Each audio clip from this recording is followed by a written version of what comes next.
Governor Mckee, as well as the members of CACD board in the health equity zone as well, for all that they've done in this community. So it's great to be here in our Cape Verdean American Citizen Development Group. This building has been here for many years and the partnership continues. So I'm excited to be here, and I thank each one of you from the organizations who are here doing this. The beginning of the pandemic was a year and a half ago, and Pawtucket has been able to build some amazing partners through this, through the governor's office, the city of Central Falls, the Department of Health, LISC, the YMCA, Collect Tours, Blackstone Valley Community Health, and the Elijah Project, and so many more. And one of the biggest benefits that the city has gotten, and I will say this since she's standing behind me, but is our public health and equity leader, Elizabeth Moreira, who came in months ago, but started a year ago, and has been working in our community, not only as the health liaison, but also as the equity leader. So I want to thank you, Elizabeth, for all that you bring to the table in this time of need.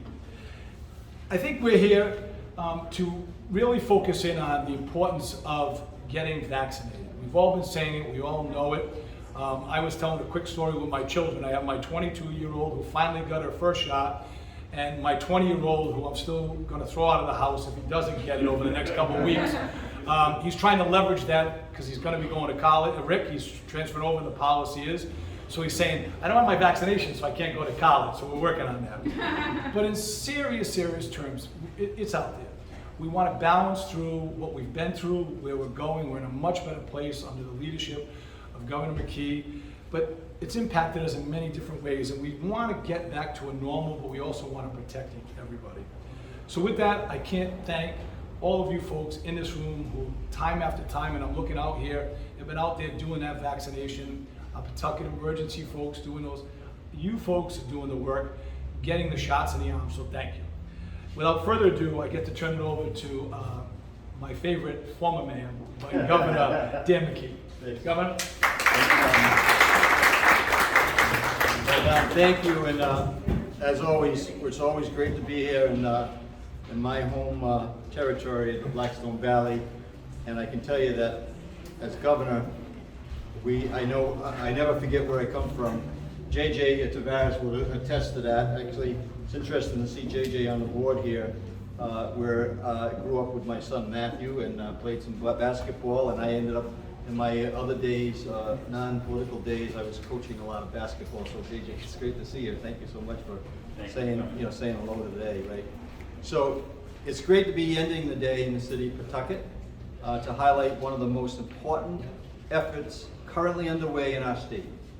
It's getting shots in the arms before the start of school. We're going to start school, it's going to be safe.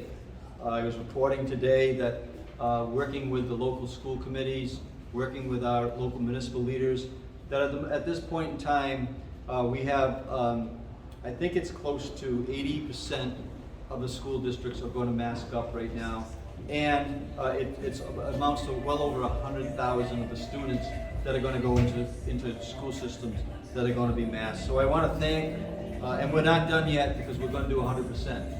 We're going to reach out to the districts that have meetings that are coming up and tell them why it's important for us to get vaccinated right now. And that's the theme of our program. It is time. It is time to get vaccinated. And I want to thank Mayor Grevian for his leadership, not only during the COVID, but also prior to that. He's a great leader, and he's someone that really advocates for his community in an unbelievable way.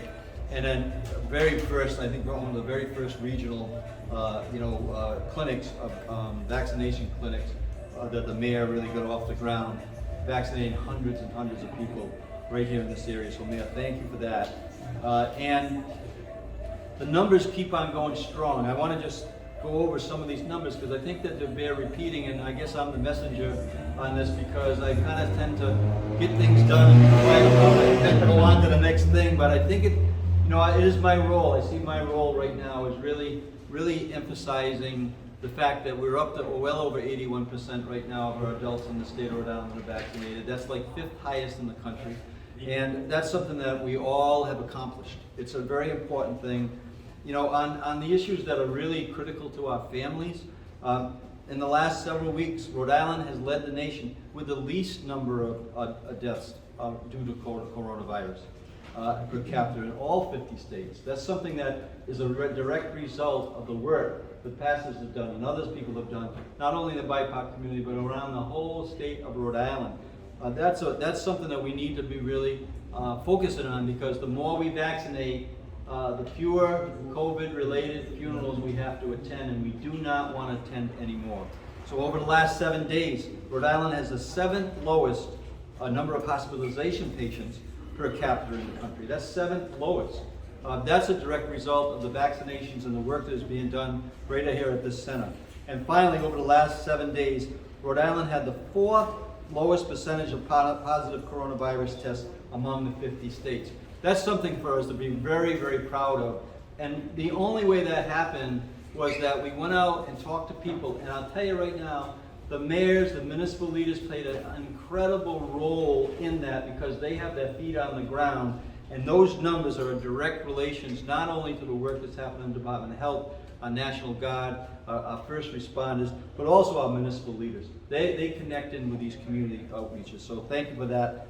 And it bears repeating that Rhode Island is the 8th among the 50 states in percentage of adults who have received at least 1 dose, and they're the 5th among 50 states in the country that have been fully vaccinated. So let's keep the effort going. With this momentum, we are now doubling down on the back to school vaccination blitz. Right now, we know that every shot counts, especially when it comes to ensuring our students can have a safe and uninterrupted school year. How important is that? Vaccines are also our best tool to fight the Delta variant, and it helps keep people out of the hospital and prevents deaths. And I really can't say this enough. In order to keep ourselves and our community members safe, the best thing that we can do, the absolute best thing that we can do at this very moment, is get vaccinated. It is time. And with the fact that the FDA will be approving the vaccine in a short period of time, this is the moment to go and tell people that are in our networks that have been hesitating, it is time to actually get vaccinated. And that's the theme of our program. You see them on the highway signs now. It says, it is time. I dreamed that up.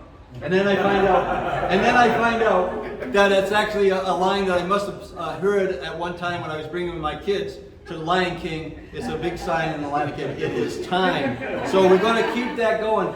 I was with somebody this morning, and I said, you know, I think it's got a Lion King thing going. And he said, you know, when I was reading the sign, that's what I thought about was when I saw the Lion King. It is time to actually show that leadership, get vaccinated, help prevent us from having to suffer any more than we have. Let's keep our businesses going. I won't go into the whole deal about our businesses, but we're the quickest recovering state in the country, the 3rd quickest recovering state in the country on our economy. We can have all 3 things. We can keep our health, we can keep the economy going, and we can educate our kids. And that you do those 3 things and keep us safe.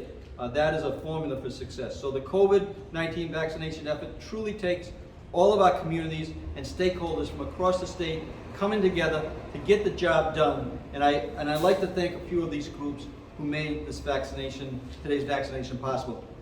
The Cape Verdean American Community Development of Rhode Island for hosting this vaccination clinic today. Thank you. The Rhode Island Department of Health and all your volunteers, thank you. The Central Falls Pawtucket heads for all your outreach and work, thank you. And the Elijah Project, as the mayor mentioned, for supplying food and packages at this vaccination clinic, and so many others. So thank you to them as well.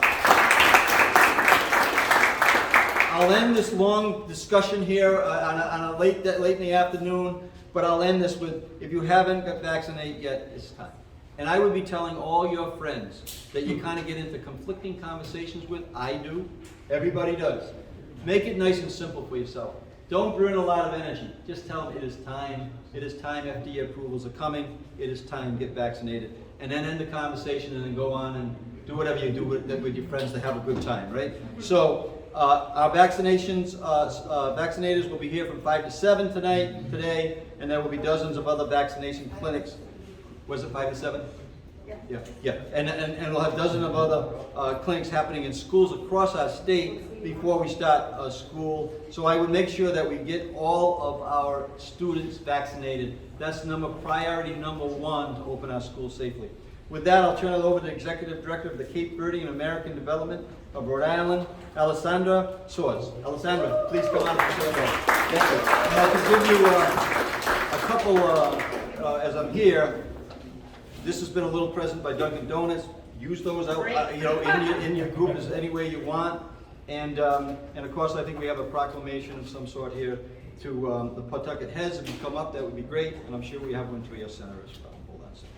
Yes, and one for your center as well. For your leadership and your work here. Thank you so much. If you can give it to the Cape. Thank you. Oh yeah. Thank you very much. Welcome everyone. Thank you so much for attending our clinic today. We want to actually really spread a big thank you to the Rhode Island Department of Health, to the Health Equity Zone, to the City of Pawtucket, and also to the Rhode Island Cape Verdean Coalition and all the Cape Verdean organizations here in Rhode Island who have supported this organization and all the other Cape Verdean organizations here to make sure that we not only help families and individuals get vaccinated despite your immigration status, but also we are having different types of resources here in the community, and it was because these Cape Verdean organizations who's come together to assist us. So we want to say thank you. And right at this moment, I'm going to introduce our Vice President, James Cervaris, who's going to talk a little bit about our organization and what we have done. Thank you. Thank you, Alessandra, and I echo the Mayor and the Governor's comments. We're really thankful and delighted to have everyone come out to this vaccine clinic. This is the second of 4 clinics that we have scheduled here at CACD. We're hoping to have 2 additional clinics scheduled in September that coincide with other events that we're running. We really thought it was important to have a clinic here at our building for our community. And it's no surprise that the minority communities are underserved and underrepresented when it comes to vaccination counts. And there's many reasons for that, right? There's language barriers at times, intimidation, travel. So having a clinic here in our building at home base with translators was critically important. And all of that was made possible through the Rhode Island Department of Health's Fresh COVID grant. Through that grant, we were able to produce flyers, videos, both English language as well as Cape Verdean Creole, which you don't normally see, right? Not all Cape Verdeans speak Portuguese. So having something in the native language was critically important to us. And it's great to see the turnout here, and it's great to have the support of our civic and community leaders as well for this event. So we wanted to thank you. And we hope that this will be the first of many events that the local community leaders can support us and join us with, as we really hope to, and we're endeavoring to enrich the Cape Verdean community in Pawtucket, but all residents of Pawtucket and the Blackstone Valley as well. So with that, I wanted to thank you and turn it back over to the Mayor, I believe.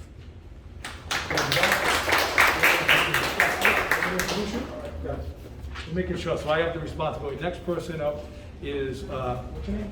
Elizabeth Herrera, Public Health and Equity Leader. Thank you.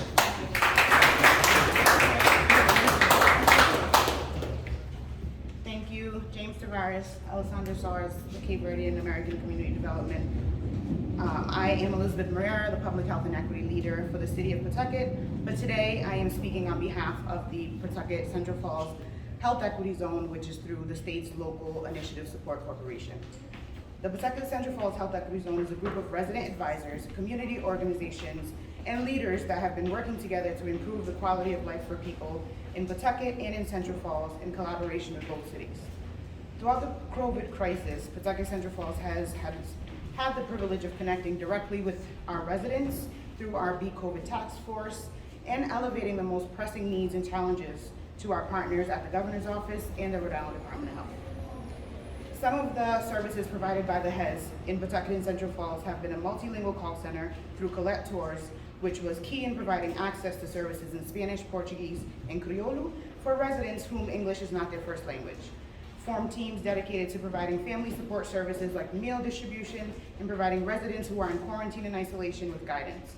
They also collaborated with Blackstone Valley Community Health, Pawtucket YMCA to provide access to community health workers and canvassers for outreach support. Local Initiative Support Corporation also continues to ensure that all of our clinics are prepared and the operational success of our clinics by providing PPE and educational materials to residents. This partnership has been vital. I say they're our backbone. Without these things, I'm not sure we would be where we're at. But it's critical to the resources that we continue this, and I will continue to advocate for these services to continue in the city of Pawtucket because there are social inequities that need to be addressed. And I want to thank everyone who made this event happen possible, and CACD, Elisha Project, for nourishing our families in the community, because food insecurity is also very important in the overall quality of life. So together we will protect our community, and in Criollo that says, Junto nos protege nos comunidad.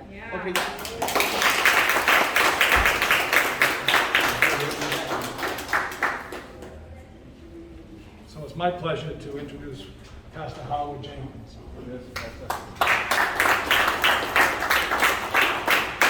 Dan Mckee, Mayor, all leadership, community leadership. Each time that we're able to be impactful within our BIPOC population, it is a success story. Each time that we're able to recognize that our BIPOC population is not being overlooked, it is a success story. This is a journey, and this journey will be going on for a while. We cannot have the victory flag yet until our population, our BIPOC population, understands the urgency in regards to being vaccinated. I too have those that refuse to be vaccinated. But it becomes essentially important that we begin to change the misinformation and the mistrust, and also make sure that we are educating and encouraging everyone in understanding its importance. As I represent ministers and represent communities and represent the Minister Alliance, it becomes even more important that our religious leaders also understand their importance of being a trusted voice. And so we are here. We are here collectively as leaders, we're here collectively as officials, but most importantly, we are here collectively as believers in identifying that vaccination works. As the governor says, it's time. And it is time for us to have that beck and call in identifying that vaccinations work. Again, thank you for this opportunity, and wherever I'm needed in the community, please do not hesitate to contact me. Again, thank you. With that, I'll steal the governor's word. Listen, it's time. Thank you, everybody.